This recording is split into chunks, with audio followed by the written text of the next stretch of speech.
معاشرے کے اندر بہت مشہور ہے، گاؤں دیہاتوں میں آج بھی بولا جاتا ہے، اس خاتون کے لیے جو خاتون گھر گھر جا کر کے غیبتیں کیا کرتی ہے، یہاں کی سن کے وہاں لگاتی ہے، وہاں کی سن کے وہاں لگاتی ہے، اس خاتون کے لیے گاؤں میں آج بھی الفاظ مشہور ہیں، بی جمالو، بی جمالو، کہ کیا یہ بی جمالو والا کام کر رہی نا انہیں، یعنی وہ عورت جو کٹنی عورت کہی جاتی ہے، یہاں کی سن کے وہاں لگائے، وہاں کی سن کے وہاں لگائے، بی جمالو کا لفظ، اس قسم کے بہت سارے الفاظ مذاق بنا لیے گئے۔ بی جمالو کون ہے؟ جمل کہتے ہیں اونٹ کو، اور حضرت عائشہ صدیقہ رضی اللہ تعالیٰ عنہ اونٹ پر بیٹھ کر کے حضرت علی رضی اللہ تعالیٰ عنہ کے خلاف نکلی تھی، لہٰذا اسی جگہ سے لے کر کے یہ ٹائٹل لے کر کے ان کے مذاق کے طور پر یہ لفظ جو ہے معاشرے میں عام کر دیا گیا۔ اس قسم کے معاملات اس زمانے میں ہوئے، اور یہاں تک کہ قاضیوں کو معزول کیا گیا، اور بعض جو ملا بدایونی کے خطوط ملتے ہیں، ان خطوط کی روشنی میں بات پتہ چلتی ہے کہ ایسے لوگوں کو قتل کرنے کا حکم دیا گیا کہ جنہوں نے شاہی احکامات کے سامنے اپنے آپ کو نہیں جھکایا، یعنی بادشاہ کے دربار میں سلامی دینا، سجدہ تعظیمی بجا لانا، بادشاہ سلامت کا پہلا دیدار کرنا، یہ وہ فرائض تھے جن فرائض کو عام کر دیا گیا تھا، اور جن لوگوں نے ان کاموں کو نہیں کیا گیا ان کو موت کی سزا سے دوچار ہونا پڑا۔ ان حالات کے اندر تین طرح کے نقطہ نظر سامنے آئے۔ پہلا یہ تھا کہ گوشہ نشینی اختیار کر لی جائے، دین کو بچانے کے لیے گوشہ نشینی بہت سارے بزرگوں نے اختیار کر لی۔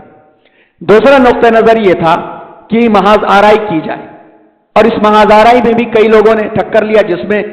بایزید نام کے ایک بزرگ تھے، انہوں نے پہاڑوں کی پناہ لی اور وہاں پر گوریلا جنگ شروع کر دی۔ اکبر کے دور میں، بالآخر جہانگیر کے دور میں ان کا گھیراؤ ہوا، وہ اور ان کے ساتھی مار کے ختم کر دیے گئے، ان کا کردار بھی اور ان کی تحریک بھی وہیں کی وہیں ختم ہو گئی۔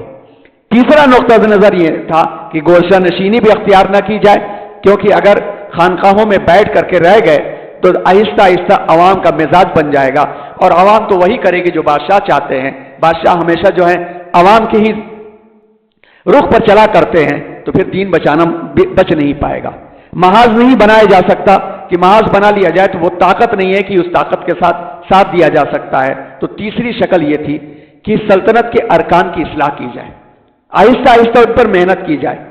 حضرت مجدد الفسانی رحمۃ اللہ علیہ کے سامنے یہی تینوں کام تھے، اور عملی طور پر تینوں کام پائے جاتے تھے۔ محض 17 سال کی عمر میں انہوں نے اس کردار کو ادا کرنا شروع کیا تھا، اور مجدد الفسانی رحمۃ اللہ علیہ نے جو کام انجام دیا، آپ جانتے ہیں کہ 1564 میں ان کی ولادت ہوئی اور 1636 میں ان کا انتقال ہوا۔ اس اعتبار سے دیکھا جائے تو اکبر سے حضرت مجدد الفسانی رحمۃ اللہ علیہ کا براہ راست ٹکراؤ نہیں ملتا ہے، لیکن اس وقت تک اکبر اپنے دین سے انحراف کے عروج میں آ چکا تھا۔ اچھا، یہاں پہ یہ بات عرض کر دی جائے، کہیں چھوٹ نہ جائے یہ بات، کہ انتقال کے وقت اکبر کا رخ کیا تھا۔ اس بارے میں دونوں باتیں ملتی ہیں۔ ایک بات تو یہ ملتی ہے کہ اکبر اپنے اسی رخ پر مرا جس رخ پر اس نے فتنہ برپا کیا تھا، لیکن دوسری روایات یہ بھی ملتی ہیں کہ آخری دور میں اکبر نے توبہ کر کے کلمہ پڑھ کر کے اس کا انتقال ہوا۔ دونوں ممکن ہیں، کیونکہ پہلا والا بھی ممکن ہے کہ اس کی زندگی اسی رخ پر چل رہی تھی، دوسرا والا بھی ممکن ہے کہ اس کی زندگی کی ڈگر جو بھٹکی تھی، وہ ڈگر اس کی اپنی روش کی وجہ سے نہیں، بعض درباری اور علماء سو کی وجہ سے بھٹکی تھی، جس کی تفصیلات مولانا علی میاں رحمۃ اللہ علیہ نے بھی تاریخ دعوت و عظیمت میں لکھا ہے، اور محمد میاں دیوبندی رحمۃ اللہ علیہ نے بھی لکھا ہے تفصیل کے ساتھ، جس کا حوالہ کچھ آپ کے سامنے دیا گیا۔ تو دونوں باتیں ممکن ہیں۔ بہرحال ہم یہی امید رکھتے ہیں کہ دوسری بات زیادہ قریب ہے کہ آخر میں کلمہ اسے نصیب ہوا ہوگا۔ مجدد الفسانی رحمۃ اللہ علیہ نے جو کام انجام دیا، تو جس طرح سے سیدنا حضرت ابراہیم علیہ السلام کی تعریف اللہ تبارک و تعالیٰ قرآن مجید میں اس طرح سے کرتے ہیں کہ کانا امتن، کہ میرا ابراہیم تنہ تنہا وہ کام کر گیا جو ایک امت کیا کرتی، ویسے ہی مجدد الفسانی رحمۃ اللہ علیہ نے تنہ تنہا وہ کردار ادا کیا جو امتیں کیا کرتی، اور ان کے کردار میں ہمیں جو چیز ملتی ہے کہ ان کی ہمت کی وجہ سے دین اکبری کا خاتمہ ہوا۔ دوسرا، انہوں نے ہندوانہ رسومات سے اسلام کی حفاظت کی۔ چوتھا، تیسرا اہل حکومت کی انہوں نے اصلاح کی، اور تصوف کا انہوں نے تزکیہ کیا۔ تصوف کا جو تزکیہ ہوا، اس سلسلے میں